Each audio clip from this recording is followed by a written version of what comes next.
Hola amigos, ¿qué tal? Stuart here from Spain Speaks with an update on the current situation here in Spain, day 393 of the current situation, and the vaccination campaign here in Spain seems to be ramping up, and the country is now breaking records when it comes to daily vaccinations. But more about that in just a moment. Firstly, a big thanks to all of the people that left comments on the last video. Lots of comments, lots of debate happening there as usual.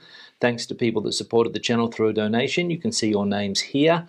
Thanks to people that bought merchandise, and a big thanks to my patrons on Patreon for your support. Now let's get into the news, and as I said, it seems the government is starting to take the vaccination plan a little bit more seriously than it did at the beginning of the year, and a record number of people were vaccinated last week. But is it enough to reach the target set by the government of having 70% of the population vaccinated by the end of summer? As we can see from this headline, Spain breaks record with 500,000 vaccinations in one day.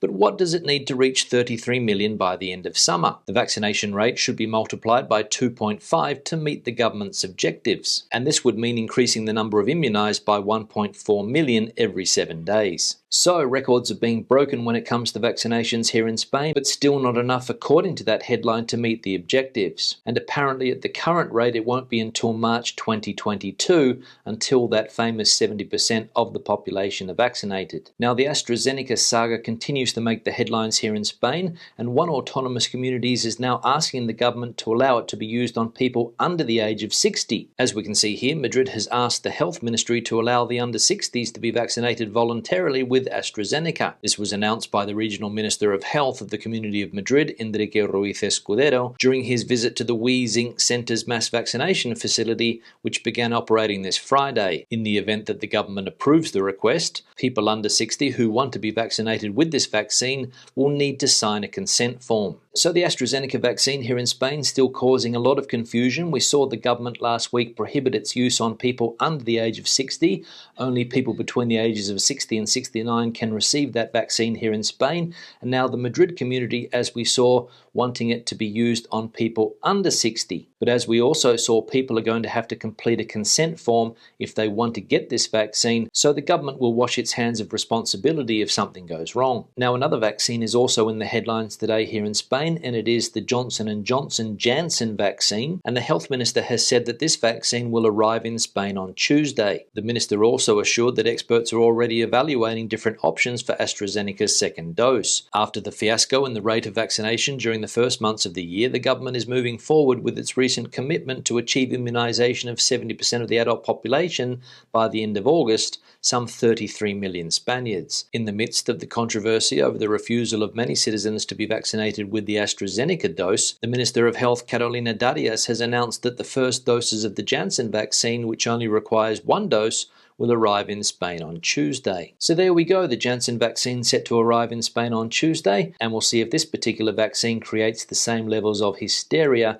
as AstraZeneca. Now some good news for UK nationals living here in Spain is the British Embassy the other day published information on how people will be able to get access to vaccines. As we can see from this headline, how to get a COVID-19 vaccine if you are a UK national living in Spain. The British Embassy offers information on access to shots and on organisations that help vulnerable citizens register as residents. We know that some of you are concerned about how you will be able to get the COVID-19 vaccine in Spain, particularly those of you who don't receive state health care, said the embassy in a message on the Brits in Spain Facebook community. The Spanish government has been very clear that they will provide the vaccine to everyone in Spain as a matter of public health, regardless of nationality or how you access healthcare in Spain, added the embassy note. So some important information published there on that Facebook page, and I know that a lot of people have been worried about whether or not they would receive a vaccine here in Spain, as it has been one of the main topics in the comment section on this channel over the last couple of months. And fairly clear in the wording there that everybody here in Spain, regardless of nationality, will receive a vaccine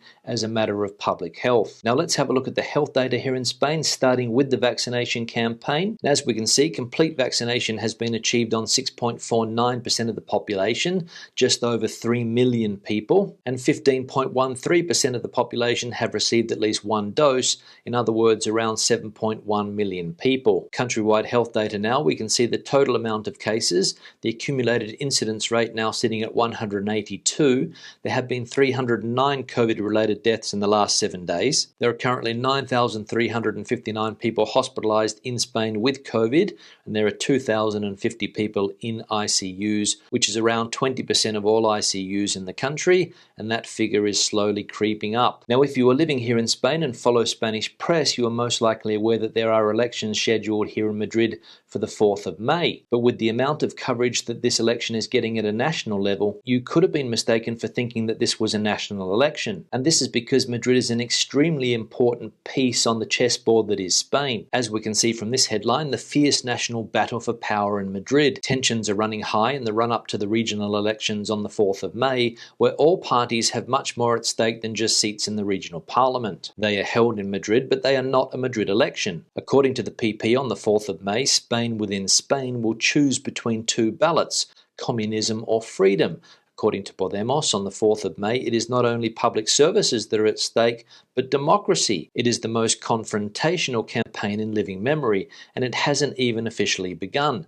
These are the factors that explain the harshness and significance of the battle in Madrid. So there we go. According to the Partido Popular, Madrid is a Spain within Spain. It's the fight for communism or freedom, and according to Podemos, democracy is at stake. So an interesting political battle taking shape here in Spain, the battle for Madrid. Now, anybody that goes into the comment section on my videos and reads what's happening there will realize that quite a few people are a little bit skeptical of the European Union, quite a lot of people calling for Spexit, and a lot of people have trouble understanding why Spain is such a pro-European country. One British publication has asked the question, can Spain's Europhilism last? Happy in a room he cannot leave, the man John Locke imagined during his musings on free will might almost be a metaphor for contemporary Spain in the European Union. Awakening from the long sleep of Franco's dictatorship, the Spanish people were delighted to find themselves in the EU, where they had always wanted to be, and where their country is now locked fast into the Eurozone. Spain sees France and Germany as examples to follow.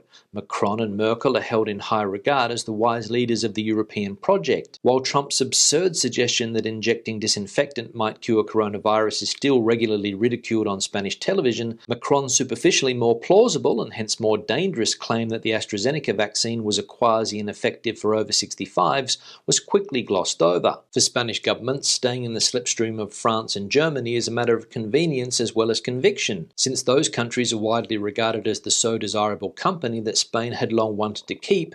It's difficult for the opposition parties to land a punch on a government which is following the example of its senior EU partners. So there we go, Spain currently not really a country of Eurosceptics. France and Germany, as mentioned there, are seen as the examples to follow, and as we all know, Spain is keen and desperate to get its hands on those EU funds. But the article from The Spectator goes on to say what will happen if there is a delay with those European funds, and what will happen here in Spain if people start to lose faith in the EU because of the shambolic handling of the vaccination rollout. Time will tell, but for now, Spexit is not on the cards. Now let's have a look at some of the comments from previous videos. One here from Alan, most of our family have had AstraZeneca. My son has received his first dose today, no problems. Yeah, Alan, thanks for the comment, and I imagine that you are in the UK, considering that is the place where the most doses of the AstraZeneca vaccine have been administered. Here in Spain, quite a few people have also received the AstraZeneca vaccine, especially essential health workers and other members of the population, especially now those people between the ages of 60 and 69.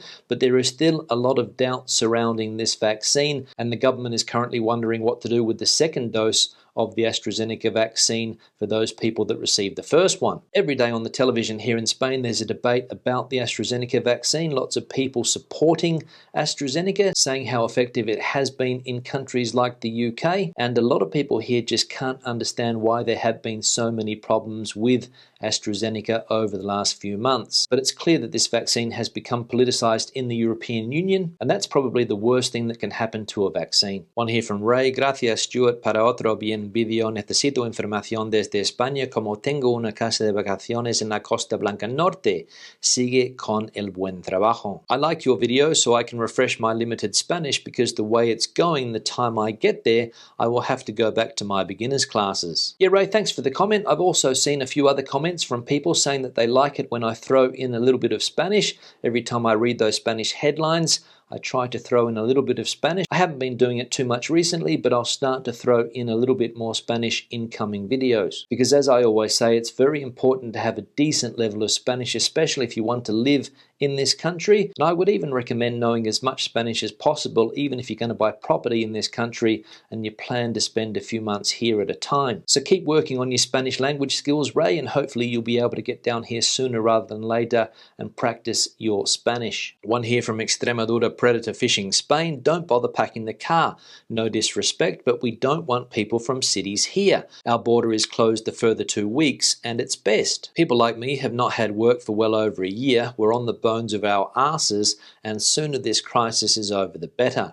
Every time the borders open, COVID cases soar here. After Christmas it was mental, and we were confined in our village for weeks. I even have friends in Madrid that have houses here saying it's best to close borders for Easter. But for me, close them until this mad pandemic is over, or at least until the Madrileños take better precautions when they are here.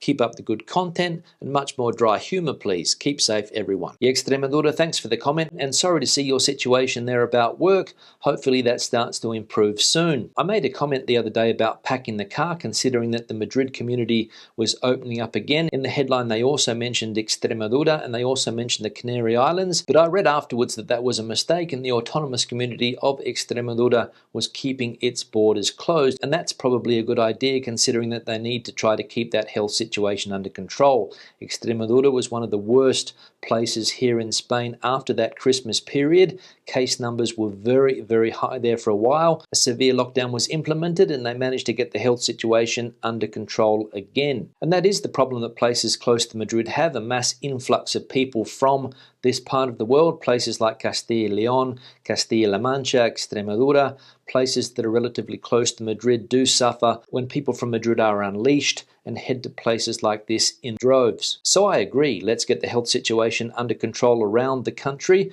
and then we can think about opening up again. But until that happens, probably better to stay closed. One here from Anne: hi Stuart, I really like your daily news. I watched every day in lockdown in England, now in Santa Pola, and just waiting for my TIE, which has taken ages. I had my first vaccine today, next one in 3 weeks, Pfizer one, an advantage for being over 70. Everyone wants to come to Spain, but I hopefully will get to England in July. Hope you and your family stay safe and well. Un saludo. Jan, thanks for the comment, and thanks for being a regular viewer. The subject of that TIE card has been quite prominent in the comment section in recent times. Lots of people complaining that it is taking quite a long time to get their hands on that card. I think we established that it depends on where you are here in Spain. Some places are quicker than others. If you're in a part of Spain where there is a big foreign community, it might take a little bit longer than, say, if you're in a part of the country where there isn't a big foreign population that are trying to get their hands on that card. And good to see that you have received your first vaccine. We saw before that the British Embassy is telling people that they can